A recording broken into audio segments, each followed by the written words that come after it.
What's up, y'all? It's your guy, eBay Fight Predictions in the building.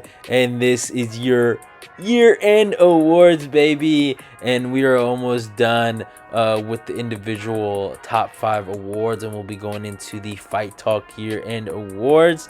We got the top 5 submissions today. And then tomorrow we'll be doing the top 5 knockouts of the year. And then, obviously, with Ed, me and him, we're going to be doing the rest of the year-end awards on Fight Talk on Friday. I'm going to try to get it in at 8 o'clock in the morning, so around 8 or 9 o'clock in the morning, so be ready for it. But yeah, let's talk about it, man. My God. Top 5 submissions of the year, baby. Interesting list. I went with some good ones. I feel like my top 5 of submissions this year is probably better than the other ones of last year. I feel like I've added a lot of intricate ones and some good ones. So let's get into it, man. Top 5 submissions of the year. At number 5, we went with Blackshear's Twister that he got on Mr. Jose. And this Twister submission that he got on this man, oh my God. First of all, fun fight to watch. One thing, and Damon Blackshear has been an interesting prospect to check out. I thought he had a really close fight with is it Mario Batista? It's something Batista. I thought he had a really close fight with Batista. And Damon Blackshear has a lot of potential. Really legitimate, kind of like aggressive submission player, and I think he's just aggressive with everything he throws. And yeah, man, just getting one of the 3rd twisters ever in the UFC, I think you deserve a mention in the top 5. So yeah, I had to put Mr. Damon Blackshear, and the way he got it, man, it was nasty, bro. It was just a nasty submission. But yeah, at number 4, I went with Gabriel Bonfim versus Manor Lazzez. I mean, this submission in itself, it's a standard guillotine, but I mean, the way he rolled into it and then just to get the mounted guillotine was just really, really nice and slick.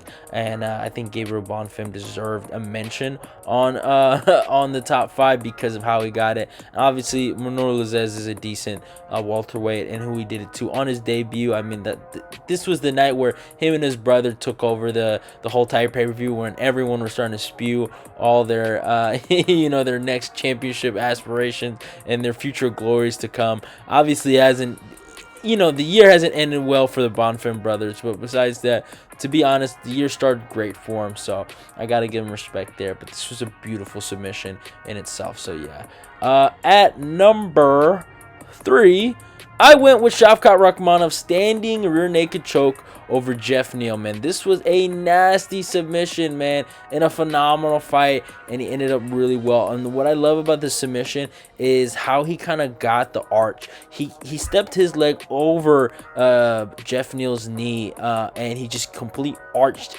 his back and Neal's back in the process, just to get that choke deeper. And I thought it was really, really nice how he did that to Jeff Neal against a legitimate competition. And when I do these submissions of the year, I look at the uniqueness, and then I look at the person they did it to. If you're doing it to some nobody scrub, right, it is what it is. But if you're doing this to a top 10 level fighter, it's impressive. So yeah, I had to give him there. At number 2, I went with Yair Rodriguez triangle choke over Josh Emmett. This was beautiful. And a phenomenal performance. Yair was looking great, but for him not only to just cap it off after putting a striking clinic on Josh Emmett to submit him with a triangle, it was just beautiful for the interim title against probably the best competition he's faced, against a scary dude, against the guy. I mean, obviously Josh Emmett has his flaws, but to do that on Josh Emmett, who's on a big win streak, I think at the time was on a 5-fight win streak, and just to submit him like that in the second round with a triangle was just beautiful. And we don't see a lot of triangle finishes for UFC title wins, so good on him for getting that victory like the way he did. So respect to Yair Rodriguez. And at number 1, I think everyone kind of knows what I'm going with. Jon Jones versus Ciryl Gane. The guillotine choke that he got on Ciryl. It was a little stupid, but I gotta give it to him because not only it came out of nowhere, it didn't even look like it was in, but the fact he got it against Cyril Gahn in his debut in almost 2 years layoff, to do that to a guy that's been active, a guy that's out. People were saying he was a better heavyweight than him, was saying the future of the heavyweight division. For him to go out there and smoke him in less than a minute, basically, was impressive. And to choke him out the way he choked him out was impressive.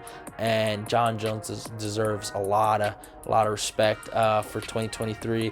And I'm giving him submission of the year, man. I think his submission over Cyril Gahn was just picture perfect, and it was beautiful.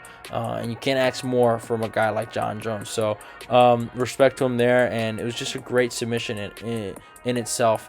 And it just shocked the whole world. It was just crazy how he did it and how fast he did it and against who he did it. So I gave him submission of the year. But yeah, that is my top 5 submissions of the year. Hope you guys enjoyed it. Johnny Bones Jones won the eBay Fight Prediction submission of the year. So yeah, it is what it is. Go follow me on my Instagram. Go follow me on my new Twitter or new X account. Like, comment, and share the video. Also follow me on my TikTok. Let's get this eBay Fight Prediction Nation growing. Love y'all and goodbye.